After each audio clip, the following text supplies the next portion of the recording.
Para encerrar esse maravilhoso terceiro Congresso de Direito Previdenciário da OAB de Campinas, vou chamar para o tema Análise Tributária dos Direitos Sociais, Compliance, Gestão ou Déficit. Ela que nasceu no dia 13 de julho, canceriana, no mesmo dia que eu nasci, gente boa, boníssima.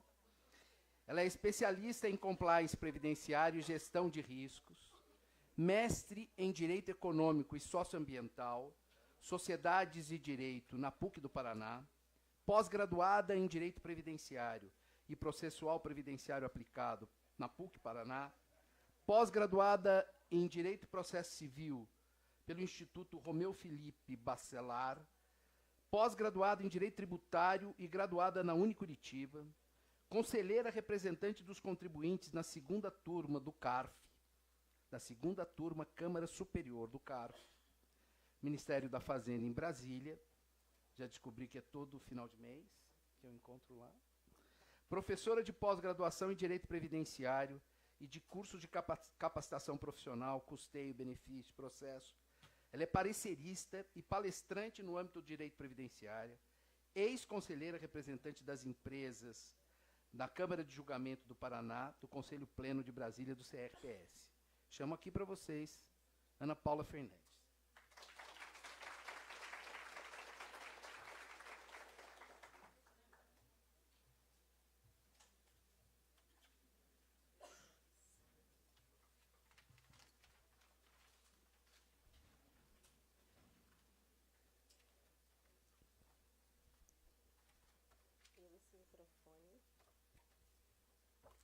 Esse microfone está dando um baile em mim. Se quiser, eu fico segurando para você. Não, eu seguro, pode deixar, imagina. Boa tarde a todos. É um prazer enorme estar aqui com vocês, mais uma vez. Ano passado tive a oportunidade também. Eu não vou parar enquanto não conseguir. Obrigada. Boa tarde. Dá para ouvir bem? Eu falo alto também. Bem, em primeiro lugar, eu quero agradecer a Daniele, ao Dr. Sodero, dizer que faltou no meu currículo colocar, e amiga do Sodero, amiga da Dani, amiga do Marco Serral, que é a parte mais importante, com certeza. Bem, esse tema que foi me dado não é um tema muito fácil. Eu vou tentar simplificar ele para nós, para que a gente possa compreender, pelo menos, uma noção básica do que a gente quer dizer com a análise tributária do direito social, compliance, gestão ou déficit. Hoje, muito se fala a respeito do caixa da Seguridade. Então, nós temos uma discussão que vai desde a parte prática até uma parte mais filosófica, a respeito da possibilidade ou não de que nós tenhamos uma garantia de aposentadoria no futuro, se esse caixa seria suficiente, se ele teria ou não a destinação adequada, dentre outras características que nós poderíamos aqui discutir. A ideia de hoje, acredito que foi essa a ideia da Dani, quando ela me chamou para falar, foi tentar esclarecer um pouquinho sobre quanto custa isso para a população, quanto custa essa questão do financiamento da Seguridade para as empresas e no que o compliance empresarial pode auxiliar.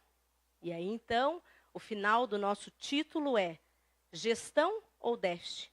Afinal, o compliance ele serve como mecanismo de gestão ou ele vai apenas apurar a questão do déficit? Acredito que, então, a gente possa ingressar nesse tema.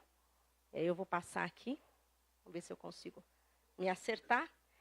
Eu vou iniciar esse tema partindo de um pressuposto básico, que é, na verdade, o pressuposto que a gente até tratou no ano passado, para quem esteve aqui, que é fazer primeiro uma constatação do que é o direito previdenciário. Direito previdenciário, o direito dado ao segurado, ele é o quê? Então, a gente tem ele previsto na Constituição Federal. Eu já falei algumas vezes aqui, não quero ser repetitiva, mas para quem já me ouviu no passado, eu fiz questão de frisar que se todo o direito hoje está constando na nossa Constituição Federal, o previdenciário em especial, ele nasce nela. Ele nasce nela porque a Constituição de 88 ele traz um novo regime, um novo sistema, e eu posso dizer que a Constituição Federal de 88 é o berço desse sistema que nós temos hoje. Então, quando eu digo que ele nasce nela, muitos professores de outras áreas me dizem, mas tudo hoje está na Constituição. Mas o direito previdenciário, com a Constituição de 88, ele mudou completamente.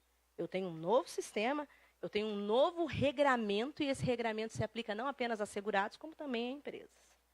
E aí a gente tem que olhar, e a gente vai conjugar duas situações bem importantes. A gente vai conjugar direito social, iniciativa privada e a possibilidade de manutenção das atividades empresariais dentro desse contexto. Afinal, direito social não vive hoje, do jeito que nós temos o Caixa, sem o empresariado. O empresariado também não suporta, não sobrevive, sem que haja manutenção dos direitos mínimos. E aí nós poderíamos até tratar aqui de direito trabalhista, terceirização, nós não vamos entrar nesse tema. Mas é um tema que preocupa, porque o que a gente está vivendo hoje é uma alteração de um sistema que parecia sólido na Constituição Federal de 88. Então, eu tinha um sistema previdenciário desenhado, eu tinha as garantias básicas trabalhistas desenhadas, e a conjugação dessas duas garantias fazia com que a gente acreditasse que aquele cálculo atuarial, no qual se baseou o desenho do nosso caixa, ou seja, o custeio para a garantia de benefício, que ele seria, então, autossuficiente. E isso vem se demonstrando ao longo do tempo que não está funcionando. Mas não está funcionando porque o desenho é ruim? Aí eu ouso aqui emitir a minha opinião que o desenho nunca foi ruim. O problema foi a forma que ele foi engendrado pelo Estado, e quando eu digo Estado, governo, eu não falo de governo, eu não falo aqui de partido, eu falo de política de Estado, a forma com que o governo age com esse caixa, que nos leva a essa problemática toda que nós temos hoje. Bem, dentro dessa problemática, então, ainda assim, direito previdenciário é, em primeiro lugar, direito fundamental. Direito fundamental porque constante daquelas garantias mais especiais da nossa Constituição Federal. Passado isso, eu tenho um outro adjetivo importantíssimo e que nós não devemos nos esquecer quando tratamos de direito social previdenciário, que é a questão de ser direito humano. Direito humano por quê? Porque ele está previsto nos tratados internacionais dos quais o Brasil é signatário. E, em razão disso, eu tenho duas considerações importantíssimas. Eu tenho um direito social atrelado a uma contraprestação financeira. Então, ele não é assistência, porque, embora ele seja um direito social importantíssimo, ele está atrelado a uma condição. Eu tenho uma condição financeira, e aqui a gente nem vai discutir, mas o rural não contribui. O professor que me antecedeu já falou sobre esse tema, e nós sabemos que não é bem assim que ele não contribui. A gente tem um histórico de déficit com eles, e, além disso, eles têm, sim, uma contribuição. A diferença é sobre o que ela é aplicada. Diferente do contribuinte individual, do empregado, que tem uma contribuição específica, ele faz essa contribuição por meio da comercialização da sua produção ou do seu excedente. Então, a gente também já afasta esse pensamento, essa crítica a respeito de que nem tudo, nem todo benefício teria, então, uma contribuição para o sistema.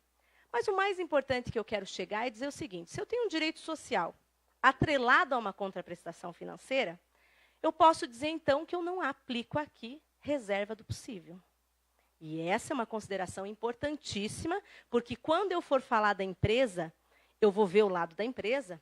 É importante que eu me lembre que, quando eu falei do segurado, nós já vimos diversas características e qualidades do seu direito, as quais serão aplicadas para que esse direito subsista a qualquer alteração legal e que subsista, ou melhor, subsista que não haja alguma alteração capaz de prejudicar o direito do segurado.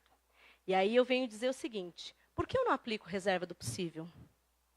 Porque, diferente da saúde e da assistência, embora eu sei que hajam alguns posicionamentos contrários, eu me filio à corrente de que, havendo a contraprestação, o governo tem uma obrigação imediata, uma obrigação retributiva para com o segurado, que impede que qualquer questão metajurídica, econômica, social ou política, venha impedir o acesso a esse direito. E aí, partindo dessa premissa de que é um direito humano fundamental, logo, atrelado a uma contraprestação financeira, como fala Ana Paula de Barcelos, que é um livro que eu cito muito, gosto muito dessa posição que ela põe. Então, eu não posso aplicar a reserva do possível. Isso significa dizer que as questões que o STF tem aplicado ultimamente, que são argumentos metajurídicos, ou seja, não positivados na norma para obstar direitos, não poderiam ser quando se tratasse de previdência. Eu posso colocar argumento da reserva para assistência, para benefício assistencial? Poderia. Posso colocar para medicamento? Poderia. Poderia partindo de um princípio de que o Estado, coletividade, vai ter que optar pelos auxílios e assistências que fará. Mas quando eu falo de previdência, o Estado pode optar? O STF pode dizer, esse aqui eu não vou conceder agora porque temos déficit? Ele poderia ter tido aquela decisão na decadência, indo exatamente contra texto positivado na norma? Essa é uma discussão importante para falar agora do ponto alto, que é falar do lado empresarial.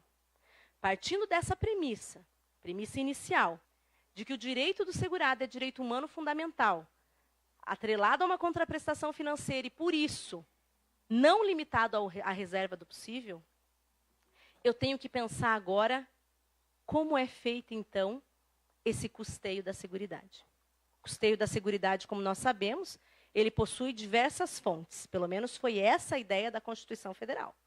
Na prática, também sabemos que estados, municípios e a União não implementam a sua parte.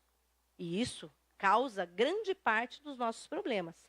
Até porque, com todo respeito aos diversos regimes que nós temos, mas é sim a União, Estado e Município, aqui obtém grande parte do serviço que advém das pessoas que vão utilizar esses recursos. Ou seja, nós não financiamos apenas o regime geral, nós financiamos o regime militar, o regime próprio e o regime geral. E desse panorama, a gente acaba chegando à seguinte conclusão.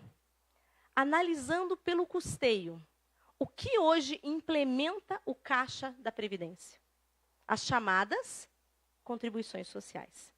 Então, em grande quantidade, hoje, eu dependo das contribuições sociais. E aí, o empresário, de seu lado, né? Porque quando eu falo de um grande empresário, de um banqueiro, eu tenho que ter uma análise. Mas quando eu vou pensar no médio e no pequeno empresário, eu vou me preocupar, sim, se ele vai conseguir manter o negócio dele pagando tudo aquilo que ele deve. Por quê? Porque nós precisamos fomentar o trabalho também. Nós precisamos fomentar o emprego. Porque eu gosto sempre de dizer isso, independente, aqui a gente tem que conseguir separar, independente de discurso político, discurso de partido, eu sempre digo, até o capitalismo não pode conviver com a miséria. Nós vivemos no mundo capitalista, então a gente precisa de emprego para poder fazer a circulação do quê? Bens, serviços, mercadorias, aquecimento do mercado. E esse aquecimento do mercado, ele vai, então, projetar novos empregos para que, então, a gente possa ter o que nós chamamos de contribuição. Até porque a contribuição, ela advém, na grande maioria, de empregos formais. A informalidade tem ficado, infelizmente, nas nossas estatísticas, quase sempre direcionada aos autônomos. Então, nós temos grande parte dos contribuintes individuais, grande parte dos autônomos, que acabam não contribuindo e ficando à margem do sistema, o que para nós não é bom, porque essas pessoas, devido a essa grande propaganda negativa que o próprio governo faz, de que a Seguridade vai quebrar, de que a Previdência não vai existir, isso nos leva a uma problemática enorme. Qual é? A problemática de que as pessoas não têm vontade de contribuir. Afinal, eu vou contribuir para algo que está fadado ao insucesso, que se fala aos quatro cantos que vai quebrar? É complexo. É complexo porque fere-se o princípio da confiança. Se não há confiança, não há interesse. Ah, professora, mas é compulsório. Claro que é. Mas, embora seja compulsório, ele depende de um ato. Um ato de quem? Do autônomo, do equiparado, ou aqueles que nós chamamos hoje de contribuinte individual especificamente. Mas para chamar de autônomo equiparado, para vocês lembrarem que todos eles são os contribuintes individuais. E isso apenas é para relembrar que essa problemática toda que nós estamos vivendo hoje levou as empresas a diversas dificuldades com a questão do custeio. Por quê? Porque nós temos diversas verbas, ou sejam, contribuições, que são de origem previdenciária, e que hoje oneram muito, de forma bem contundente, o mundo empresarial. E aí, quando eu falo para vocês, lembrem, mundo empresarial, não pensem só nas empresas multinacionais e nas gigantes. Nós temos que pensar como um todo. E pensando como um todo, a gente vai, então, analisar direito social, livre iniciativa, a tarefa de conjugar responsabilidade social com manutenção da atividade empresarial. Essa manutenção, ela vai depender de uma gestão inteligente e uma gestão que consiga conjugar bons resultados com o que nós chamamos de boas práticas legais. Porque não basta ter bons resultados. Eu preciso que meus bons resultados estejam dentro das práticas legais, para que eles não me custem o dobro, o triplo ou muito mais, até com uma multa qualificada, por exemplo, em razão de uma má-fé ou razão de alguma atividade que tenha, por exemplo, simulação, dolo ou fraude, que pode chegar a 225% de multa em cima do débito, além dos 75% de ofício pelo simples não pagamento. E aí a gente entra na questão de compliance. Afinal, o que é compliance? Todo mundo fala de compliance, agora compliance virou moda. Eu brinco que eu já trabalhava de compliance e nem sabia que se chamava compliance, porque quando vieram as regras da nova lei, tudo passou a ser compliance. Compliance previdenciário, compliance trabalhista, compliance tributário. O que é compliance? O que essa palavra, né, de origem inglesa significa para nós? Bem, primeiro, compliance significa cumprimento, no intuito, na palavra americana, de dizer agir de acordo. Ou seja, compliance, cumprir, agir de acordo. E aí, para que serve? Essa é uma questão que a gente vai analisar da seguinte forma. Compliance é me preocupar que a minha empresa haja dentro da legalidade. A legalidade com normas internas e externas. O que é uma norma interna? Quem vai me ajudar? Vocês estão muito quietinhos e estão com sono. O que é agir de acordo com norma interna? Instruções internas da empresa, missão institucional, objetivo daquela empresa dentro do mercado, mas isso tudo agindo com ética. Compliance é, desde o modo que aquela empresa lida com seu funcionário, numa razão de direito social, direito humano, até a forma com que ela lida quando ela contrata com o governo, com a administração pública, ou quando ela contrata, inclusive, com outro particular. Compliance, então, é uma nova forma de ver o trabalho dentro da empresa. Mas, de novo, ela não tem nada. Porque ela deveria ser a forma com que a gente sempre deveria ter visto ou agido dentro da sua realização de trabalho. O que muda um pouquinho é o fato de que agora eu tenho uma norma. Essa norma, ela é mais especificamente tratando de corrupção. Então, a gente chama de uma norma anti-elisiva ou norma anticorrupção. Essa norma, ela tem um intuito de dizer, olha, Brasil, né, tanto a ONU como a OCDE, como outros mecanismos internacionais, querem que você se filie a uma regra geral de boas práticas empresariais. Essas boas práticas é para que você possa transacionar negócios, bens e serviços internos e externos dentro de uma regra geral. E essa regra geral, ela exige que, por exemplo, eu haja com ética. Eu, dona de uma empresa, tenho um irmão que é, vamos dizer, secretário do município. É ético que ele negocie comigo? Mesmo que não faça nada errado, é ético? Não.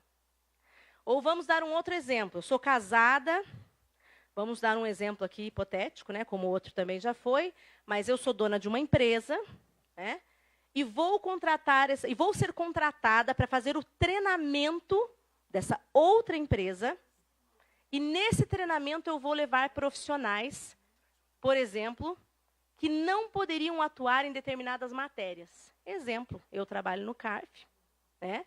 Eu posso dar treinamento, mas eu não posso dar treinamento em específico. Os meus treinamentos e pareceres são sempre em tese. Não posso analisar caso prático. Então, eu posso ir no escritório de alguém, pegar um auto de infração e analisar? Então, vamos dizer que uma empresa, minha empresa, vai dar um treinamento dentro de um município a respeito de compensação tributária. Teoricamente, não há nada errado. Eu não estou agindo naquele processo. Eu não estou representando aquele município. Não posso, nem poderia. Mas é ético. Essas questões são tratadas na 12.846 de 2013. Principalmente o enfoque dessa norma é referente às licitações. Mas ele deve ser entendido, sim, como uma regra de compliance interna e externa, já que diversos dos seus artigos e dispositivos podem ser aproveitados para esse entendimento. E o que seria, então, um compliance previdenciário? É muito importante compreender, afinal, nós aqui, a grande maioria trabalhistas e previdenciários. Quem aqui é previdenciário? Alguém trabalhista? Tributário? Você não conta. Tadinho. Acabei de conhecer, já peguei intimidade. Você viu como é que é, professor? Vai acostumando. É assim. E já convidei Marco para ele escrever no nosso livro. Tá certo já. Na verdade, você já tinha incluído, né? Mas eu já tratei de fazer os convites. Agora ele está amarrado. Pessoal, brincadeiras à parte. Então, o que seria o compliance previdenciário, trabalhista, tributário? Qual a gente quiser entender, eu vou focar o meu exemplo aqui no previdenciário. Compliance seria, então, agir dentro das boas normas, não no sentido de defender o meu cliente do indefensável, mas trabalhar na prevenção. O que significa trabalhar na prevenção? Significa fazer auditoria de ambiente laboral. Significa, quando eu vejo uma construtora, fazer auditoria do canteiro de obra. Significa que a empresa vai se programar antecipadamente para ser vistoriada. E isso significa, então, que mesmo tendo o engenheiro, o técnico de segurança, eu, escritório, agora falando aqui na posição de vocês, eu vou até lá fazer uma análise para ver se os documentos daquele engenheiro estão corretos, se as visitas estão sendo feitas ou se apenas estão sendo escritas no livro. Então, uma empresa que se preocupa com compliance, com agir de acordo, ela não faz de conta que ela age no acordo. Ela comprova internamente que ela age de acordo. E isso hoje é material de marketing empresarial. Porque eu torno isso público.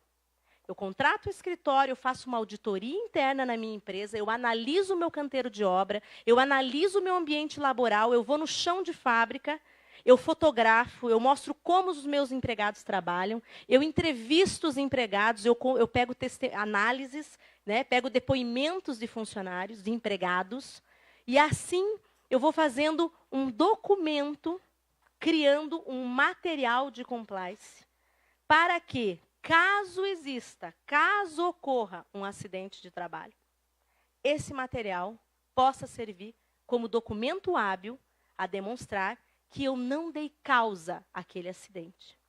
Isso porque na nossa legislação, o fato de simplesmente o acidente ocorrer é um problema trabalhista. Mas no previdenciário é um pouco diferente, porque eu preciso do quê para que o acidente de trabalho tenha causa para a empresa, tenha custo? Eu preciso comprovar que eu não dei causa. Eu não dei causa em que razão? Eu fiscalizei, eu concedi o material necessário, eu observei se aquele meu empregado preenchia, usava ou fazia direito aquela acesso à obra, ou se ele tinha autorização, ele abria o requerimento de atividade especial, porque dependendo de algumas atividades eu tenho que ter acesso, né? Eu tenho que ter permissão, eu tenho que abrir uma ordem de serviço para realizar, mesmo dentro da obra, sim. Esses dias, uma vez eu fui fazer uma análise numa obra, e eles tinham vários canteiros de obra, e eu me lembro muito bem quando eles disseram, mas eu vou ter que abrir uma ordem de serviço cada dia para colocar o profissional que eu estou mandando fazer o serviço? Sim.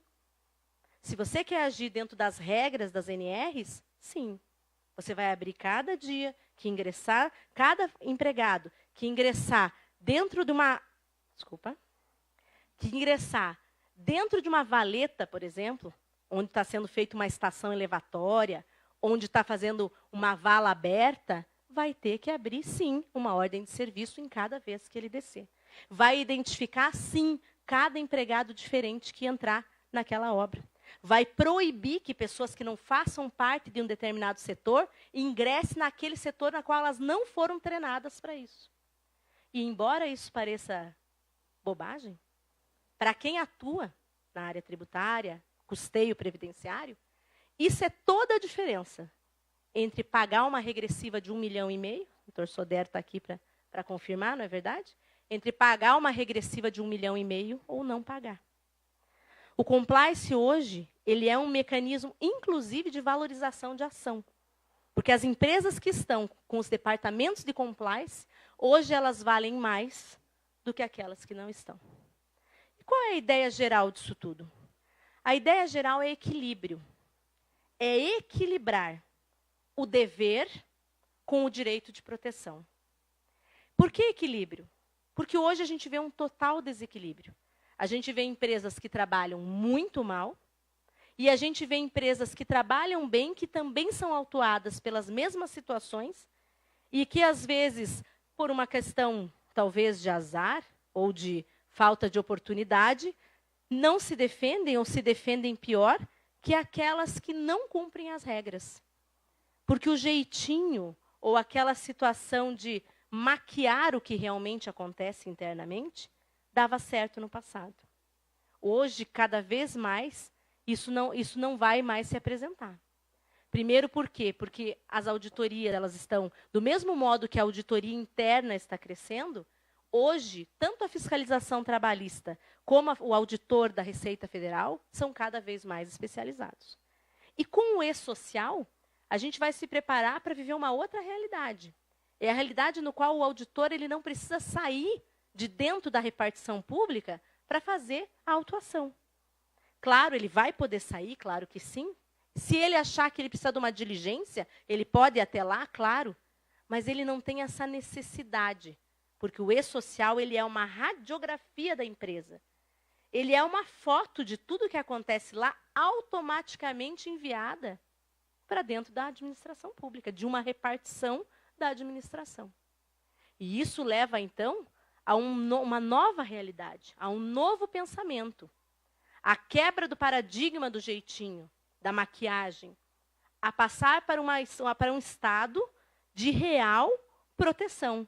Ou seja, um estado de real cumprimento de normas, e não de faz de conta. Quem se der conta disso antes, vai ter resultados melhores.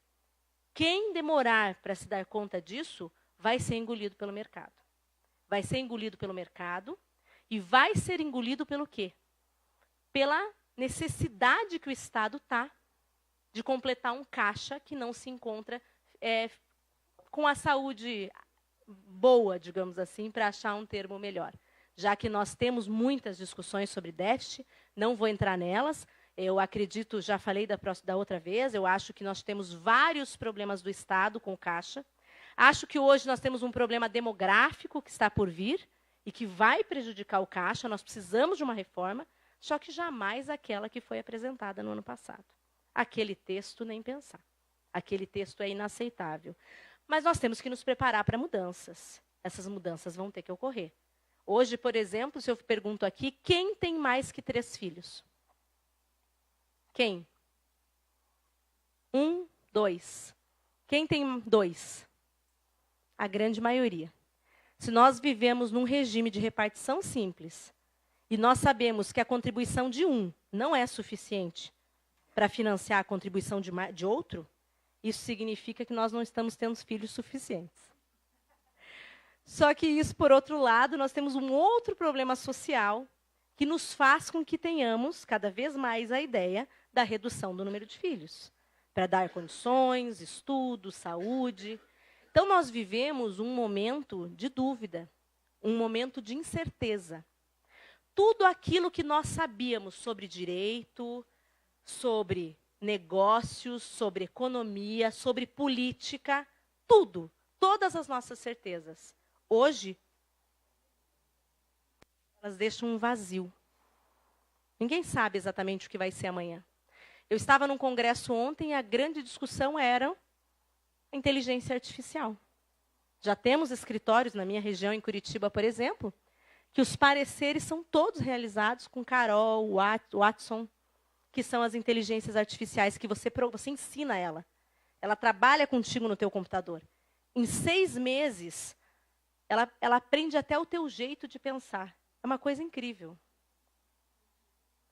E isso não pode nos levar ao desânimo. Isso tem que nos levar a novas realidades. E novas realidades exigem de nós a atualização, pensamento na mudança e agir com clareza para enfrentar os novos desafios. Compliance nada é do que isso. Compliance é isso, na verdade. É abrir os olhos para uma realidade que talvez o mercado externo já tenha aberto há muito tempo, que eu tenho que ter atividades lícitas, atividades rígidas, e que eu posso levar isso para o meu meio sem perder a margem de lucro. Desde que eu haja dentro de um regramento e dentro daquilo que é possível, sem querer externar a mais, como nós vimos aí em diversas possibilidades nesses contratos de licitação, que são os maiores escândalos que nós temos no país, independente de partido, parece que tudo está envolvido. E hoje nós vemos o quê? Dificilmente você encontra uma licitação sem problema. Aí tem um amigo que trabalha lá na procuradoria, deve saber muito mais que eu sobre isso. Licitação é uma vergonha. Meu Deus, será possível que não pode haver nenhum contrato nesse país que não seja com corrupção, com jeitinho? E essa regra de compliance, que trouxe às empresas algumas obrigações, as quais, inclusive, não cumprirem as questões do compliance, não mais poderão trabalhar em licitação, não poderão mais participar dos certames. E algumas empresas multinacionais que já não negociam mais com quem não tiver a área de compliance.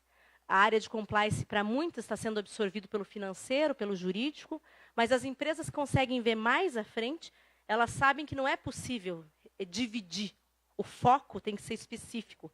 Eu preciso de um departamento de compliance. Sou uma empresinha pequena, então tenha uma pessoa, porque o compliance exige a revisão dos atos de todos os contratos, negociações, contratações, tudo. E não é besteira. Eu já vi muita gente falando, isso é tudo perfumaria. Talvez seja por causa desse pensamento que a gente não consegue ir para frente. E eu desejo, então, que vocês se interessem por essa área de compliance. Eu sempre venho aqui, tenho a oportunidade de falar um pouquinho de empresarial. E eu falo para vocês que ele é um mercado muito interessante. Não é porque eu vou trabalhar com a empresa que eu vou maltratar o trabalhador. Muito ao contrário. Quando eu trabalho com a empresa, eu tenho a oportunidade de levar para dentro da empresa uma visão social na qual eu não prejudico nem beneficio ninguém. Mas eu cumpro a regra. E dessa regra eu tiro o melhor. Porque o melhor para a empresa é um empregado que tem saúde. O melhor para a empresa é um empregado que trabalha dentro das normas regulamentadoras. O melhor para a empresa é um empregado que não acidenta, é um empregado que não morre. E esse pequeno investimento, que algumas cabeças pequenas ainda entendem como custo, esse investimento pode ser a diferença entre ser uma empresa de futuro, de sucesso no futuro ou não. Muito obrigada.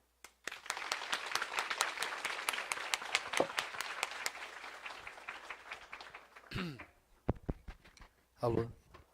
Ana Paula, é sempre bom te ouvir. Em qualquer palestra que você ministra, quando você fala de processo, eu adoro. Quando você fala de como atuar junto às empresas, muito bacana. Eu preciso dizer alguma coisa aqui a respeito do que você falou.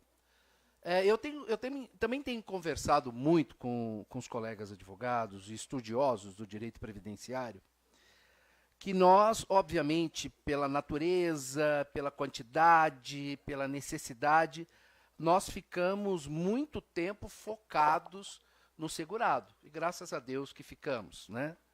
Mas existem outras oportunidades para a advocacia previdenciária e trabalhista. E uma delas é o compliance, em especial hoje, o compliance de meio ambiente do trabalho, né? Eu tenho feito bastante disso, vocês sabem disso. A gente tem feito trabalhos novos no Brasil, todo mundo está de olho, todo mundo querendo aprender. E é uma oportunidade para quem gosta da área do meio ambiente, para quem tem condições de ajudar na área do meio ambiente. E isso traz um mercado para a advocacia que a gente não buscava antes. achava que ele não existia. E preciso dizer mais uma outra questão. Tudo que é novo pode gerar um pouco de medo para a gente, né? Mas o medo, ele é consertado, ele é ajustado a partir do momento que a gente começa a ter as informações e transforma as informações em conhecimento. Então, acho que a sua provocação é importante para a advocacia, né? A utilização do compliance, que veio tentar ajustar a relação da atividade econômica, do mercado com o Estado, mas que também passou a ter um olhar para o próprio umbigo, né? E isso tem ajudado muito. Uma outra questão que você tocou no assunto da demografia, é verdade que a gente tem um problema demográfico, que na década de 60 e 70 a gente tinha 6 filhos por família, hoje a gente tem 1,8 na média, mas o problema não é só a demografia. O problema nosso também é de massa salarial. Não adianta a gente deixar de conceder benefícios ou aumentar as alíquotas de contribuição de empresas e de segurados, sem entender que a gente precisa melhorar o salário das pessoas. E melhorar o salário das pessoas não é através de decreto, de legislação. É através de um mecanismo de preparação das pessoas, em especial do jovem, para esse novo mercado de trabalho.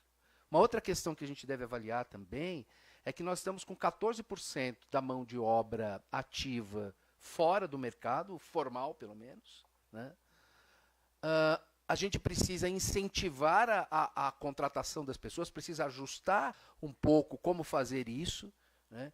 Infelizmente, nós estamos numa fase em que o governo não tem uma representatividade para convocar as pessoas para isso, né? Preciso lembrar que num governo não tão muito longe do que a gente está hoje, nós tivemos, ao invés de 13%, 14% de massa de trabalhador desempregado, nós tivemos 5%. Então, é possível voltar. Se a gente tiver 7%, eu fiz uns cálculos esse tempo atrás, a gente coloca por volta de 90 bilhões de arrecadação previdenciária em um ano. Então, a gente precisa trabalhar com esse retorno das coisas funcionando para o Brasil, né? No mais, vocês perceberam que o direito do trabalho e o direito previdenciário não vão acabar? Vocês perceberam que a gente precisa olhar com um olhar mais esperto para as possibilidades que o direito do trabalho e o direito previdenciário abrem para a gente? Acho que a Ana Paula veio alertar a gente, porque às vezes a gente fica num mimimi danado de que vão acabar com o direito do trabalho, vão acabar com o direito previdenciário, as reformas, né? Eu sempre preciso dizer para vocês, eu estou há 31 anos fazendo esse negócio de direito do trabalho e direito previdenciário, e onde a gente mais trabalhou foi na infelicidade, no caos, né? O que o mercado deve fazer, e aí é importante essa conversa nossa hoje, essa possibilidade da gente estar conversando, o mercado deve começar a filtrar aqueles que são especialistas e aqueles que estão de passagem. Então é importante que cada um de nós melhore o nosso mecanismo de busca de informações, de transformação em conhecimento. Ana, eu preciso entregar para você alguma coisa. Eu posso fazer só um comentário? Oi. Não, é só importante frisar que hoje o que falta, embora o custeio nem todos gostem, mas falta profissional no mercado que saiba tratar com essa realidade. Uhum. As empresas procuram os trabalhistas não têm vontade de lidar com custeio, os tributaristas não gostam. Então, eu que estou no meio tributário, posso dizer sem medo nenhum, o tributarista não gosta, por quê? Porque exige um conjunto de requisitos que são conceitos trabalhistas aliados a regramento específico de custeio previdenciário. Uhum. Esse estudo que vocês fazem aí, a maioria, pelo menos há 10, 15 anos, que vocês não sabem que sabem, e o que precisa é, talvez, aprofundar um pouco mais na questão do custeio e aproveitar todo o conceito de benefício que vocês já sabem, é um mercado que está solto, que ele vem sendo feito pelo tributarista que não quer, porque não é muito do interesse, o trabalhista que não sabe, e os contadores, que na grande maioria contratam um advogado para escrever o parecer, e nós estamos deixando esse grande mercado passar. É importante entender que, para lidar hoje com o caos que nós temos, nós precisamos de soluções inteligentes e criativas. Soluções inteligentes e criativas não significam simulação, não significam dolo, não significam fraude. Significa conjugar boas práticas com aquele planejamento lícito dentro do possível para que aquilo que é mais interessante para a minha empresa e, ao mesmo tempo, mais saudável para o meu ambiente laboral. E é possível fazer isso? Eu tenho certeza. Eu trabalhei muitos anos com isso, o Dr. Sodero trabalha, conheço outros escritórios que trabalham. É possível levar essas soluções sem sair da legalidade e conseguir resultados, principalmente referente ao FAP, palpáveis. Em 2, 3 anos, resultados significativos na questão financeira também. E só mais um toque que a Ana Paula falou. Eu trabalhei muitos anos para a CUT, fui advogado do sindicato lá do ABC, fui negociador da Federação dos Metalúrgicos da CUT. E quando eu resolvi advogar para a indústria, eu tive um problema comigo mesmo, talvez um pouco de depressão, pelo fato de falar, uai, de que lado que eu estou? Né? Eu tenho uma formação socialista, de que lado que eu estou?